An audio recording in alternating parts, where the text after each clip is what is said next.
Memo wakwa ba de ba PENDREAM TV me so say no need dey can share na be subscribe to channel no click bell so say the news to aso nsa betimi aka ne ntem no share. Em say abayati akonya so omo pese omo de by force e kire say de tie bia economy na enye no omo de omo pese omo kwanka na 40 ase economy na ye.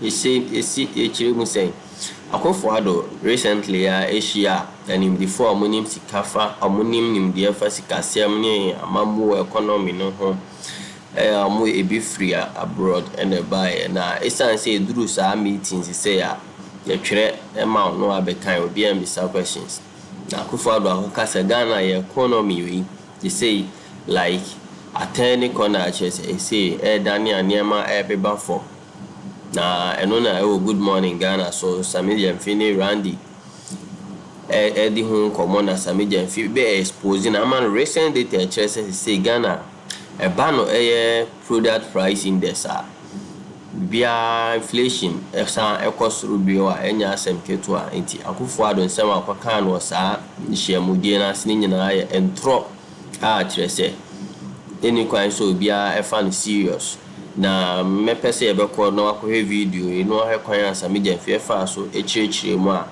obeti asese nsem Akuffo Addo eni na aba pese omo ekire no nya saa na tie yenko video. Despite all the issues that you said or that you've just said, Emmanuel Bonny reports on the front page of a daily graphic that the president, Nana Akufo Addo, has said that the economy is charting a course of recovery and resilience, driven by robust performances across construction, industry, agriculture, consumer demand, and tourism. He said recent data estimating the provisional GDP growth at 6.9% in the second quarter of the year demonstrated a dynamism of the Ghanaian economy, with non-oil GDP growth of 7.0%, further reinforcing the strength of the nation's economic fundamentals. And speaking to an audience of financial experts, policy makers, international guests in Accra yesterday, President Akuffo Addo alluded to the sharp reduction in inflation from a staggering 54.1% in 2022 to 22.1% as of October 2024. Quote, recent data from the Bank of Ghana paints a picture of resilience and promise. On the external front, President Akuffo Addo pointed out that the country recorded a trade surplus of $2.78 billion at the end of the first half, buoyed by robust gold and crude oil exports. The nation's international reserves stand at $7.5 billion, providing a critical buffer against external shocks. He attributed achievements to the prudent stewardship of the Bank of Ghana, emphasizing its indispensable role in navigating global uncertainties and fostering economic growth. Quote, these achievements reflect the bank's unalloyed commitment to sound monetary and financial policies. And the president noted that a downward trend in inflation, coupled with reducing prices of food and petroleum products, signaled a brighter economic future. And he emphasized the broader impact of the gains, including improved confidence among investors and enhanced opportunities for domestic and international stakeholders. And he's called on Ghanaians to remain optimistic and united in their pursuit of inclusive and sustained growth. And he made these observations when he inaugurated a new head office complex of the central bank located at the Ambassadorial Enclave at Ridge, which has been christened the Bank Square. Well, Doc, the young men these days say, Kasa and Mframa, talk is air. You see, this president we have is known for one thing, empty talk. He's giving you data. Data? Yes. That data is not current data. I Why? have current data. Which one is current? Okay. He's speaking to second Q2. He's speaking to October inflation. You see, you don't decide whether the economy is experiencing a rebound or recovery with just one economic matrix. And he referred to inflation, not just one. So let's talk about inflation. Okay. Inflation. He spoke about inflation. It spoke about reducing price of food and petroleum products. It spoke about confidence, improved confidence among investors. He spoke about trade surplus, 2.78 billion. No, They spoke let's about let's international step by step. reserves. Inflation, number one. Today, 3 hours ago, breaking news. Producer price of inflation. Producer price of inflation. I'm not talking about PPI. not the consumer. PPI. Let's start with the producer price index, the PPI. It has increased. We are being told this morning that it has increased from 30.5 to 33%. This is this morning.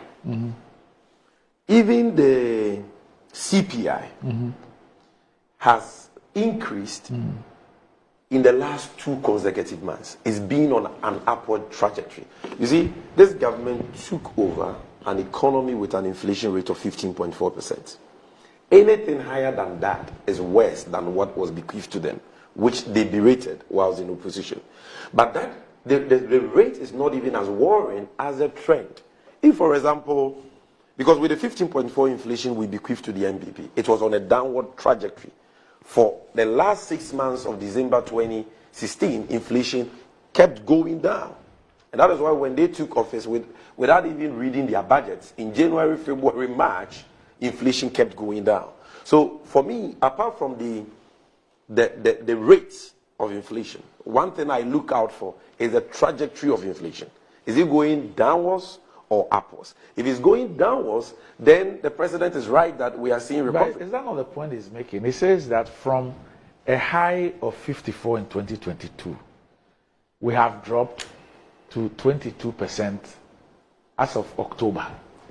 But what he fails to admit is that in the last 2 months, the trajectory of inflation rate in Ghana has been upwards. That's the point. This is a story published by Reuters, dated November 2024. And it says, Ghana inflation rises for 2nd month in October. So Ghana's consumer inflation rose for the 2nd month in a row in October to 22.1%. Year on year from 21.5% in September. So inflation is rising again for 2 consecutive months. And that cannot be a sign of recovery. It's simple. It cannot be a sign of recovery. The exchange rate. The exchange rate. We saw... He didn't speak about exchange rate. But Akuffo Addo has told us that he's handicapped when it comes to economic management. In opposition, he said that Sidinai hata hata. And that is why he has brought a young man called Bawumia, because it was under Akuffo's era, this Bawumia was the one who helped him manage the city. So, when it comes to economic management, everybody agrees that Akuffo Addo defers to Bawumia. Even at Ayawaso West Ogon by-election, last campaign rally of the MPP, Akuffo Addo said publicly on stage that Bawumia is the man endowed with all the wisdom in the world. And this Bawumia says that the most important barometer or matrix for measuring the health of any economy is what? The exchange rate. So if Akuffo Addo says the economy is showing signs of recovery, let's go and look at what Bawumia, his economic wizard, economic messiah, economic consultant and advisor, says is the most important indicator. And that is the exchange rate. And look, today you need more than 16 Ghana cedis to get $1 US. How on earth can anybody argue or say that this represents recovery? The exchange rate is getting worse and worse by the day. Today it is 15, tomorrow it is 15.5. You go there the following week it is 16. Not too long ago it rose to 17. It went all the way up to 17.2, 17.4, 17.5. It came down again marginally. It is going up again. How can businesses plan in such an unstable monetary environment, monetary economic environment? How can businesses plan when inflation is increasing and has been on this increasing trajectory in the last 2 months? Put the exchange rate aside and the damage it is doing to the capital of businesses and livelihoods in general, the hardships and suffering it is imposing on Ghanaians. Put that aside. Look at our debt situation. As we speak, Ghana is still a bankrupt nation. Why? We are still a bankrupt nation because we have not suspended the DEP and the external debt restructuring we are doing. I don't understand what you're saying. Look, what I mean is that as we speak, we are still in a state where debt obligations owed us have been suspended. That's what I mean. So those who have invested in government bonds, who are supposed to be paid their monies today, cannot have access to their monies. We're paying them. No, they have been told what they are being paid is not what they ought to be paid. Yeah, but that's the agreement. But that agreement signifies one thing. The reason for that agreement is because we are bankrupt. If today... No, we were bankrupt. Okay. And that is why... We did that. We did that. And so long by as... doing that, yes, we have been forgiven like some 12 billion.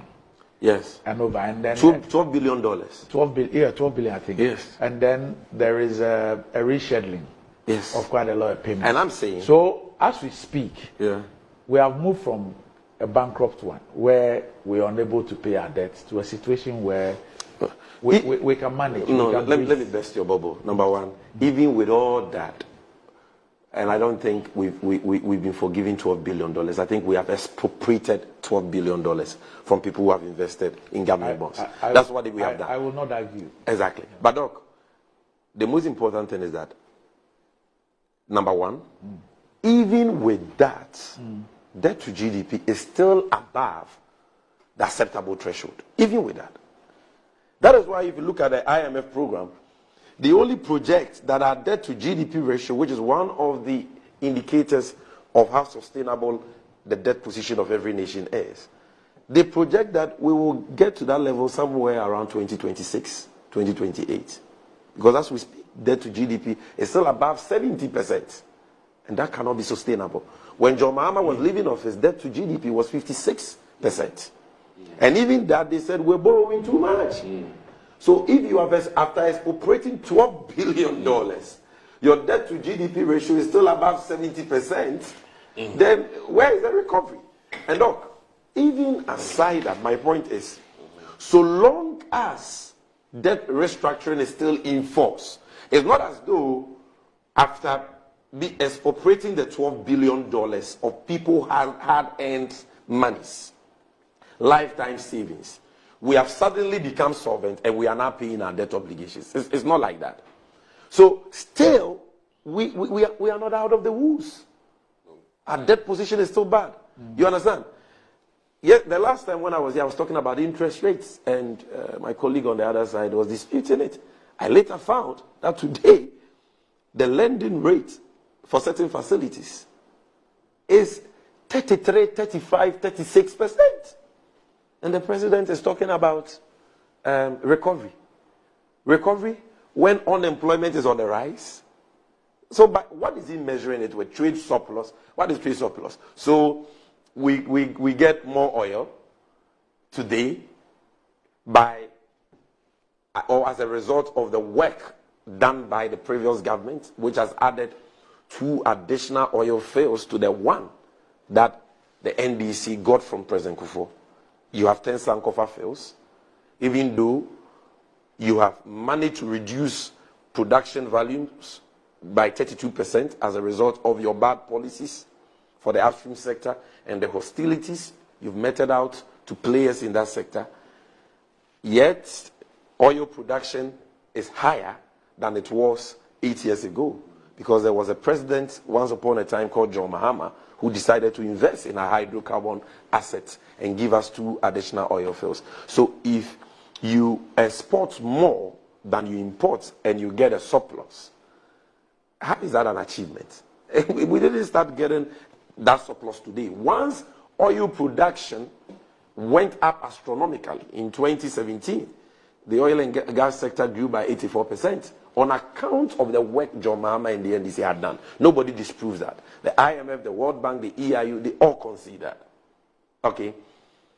How is that surplus a sign of recovery? Because this is not the first time we are having that surplus. And it is not a new phenomenon, number one. And it is also not as a result of anything this government has done. It is not attributable to any policy of this government.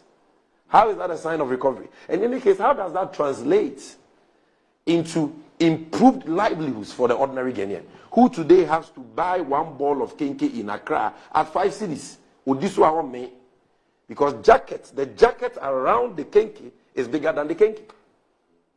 You understand? The Ghanaian who has to buy 7 Ghana cedis kenke today, and after eating it, he still feels like he has not eaten. You are saying that person is seeing a sign of recovery? So, hold on. So my point is, so long as the rate of unemployment is not getting better, the rate of inflation is not getting better, the debt position of Ghana is still in a bad state, the exchange rate is getting worse by the day, and businesses cannot plan, businesses are collapsing as a result of that. So long as the tax burden imposed, the high tax burden, I must say, imposed on suffering Ghanaians and businesses by this government has not reduced, you can't say the economy is seeing any recovery. If anybody is seeing any recovery, then it is the people who are enjoying the largesse of government. Akuffo Addo, who his daughters, are benefiting from the largesse of state through $34 million ambulance deals. You can say you are seeing signs of recovery. You understand? But certainly not the ordinary Ghanaian who is struggling to make ends meet this morning. Those nurses who have been through school for years are waiting posting. The professional allied workers listening to me today, they completed school, some of them 5 years, 4 years, 3 years ago. They don't have any jobs. And then you are talking about recovery. No, I don't see any recovery. Things are only getting worse.